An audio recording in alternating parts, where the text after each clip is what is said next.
Binasa kong comments doon sa post ni Sasasot na sa analysis ko lang ito, ang rason bakit hindi maligaya ang mga sundalo yung allowance nila, food allowance na ang naipangako is 350 pesos. Nandito nga yan yung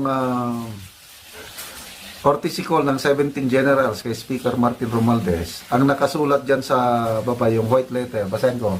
House Speaker Romualdez promises 350 hike on soldiers' daily allowance. So, ang pangako, i-increase yung food or subsistence, pangkain, daily ng sundalo, 350. But kahapon, may post si retired General Orlando Dillon. Sabi niya, ang pangako 350. Ang actual 250 lang pala. Ginawa niyong parang aso ang mga sundalo. Hayop talaga. Sabi ni General Dillon. Tapos binasa ko ang mga comments, may nag-confirm doon.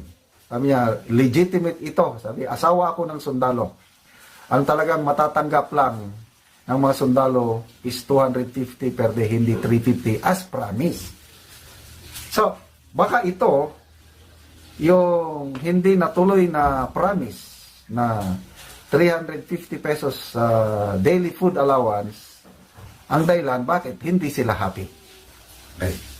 So, dito ngayon, binasa ko ang mga comments sa nako, ang daming comments na negative sa sundalo, sa AFP. 1,000 comments na ito. Gambit Jin. Sabi, the people are mad with the kind of service you are doing. Nako, na ito kasi panahon ni PRRD, ang Armed Forces of the Philippines ang most trusted agency in government.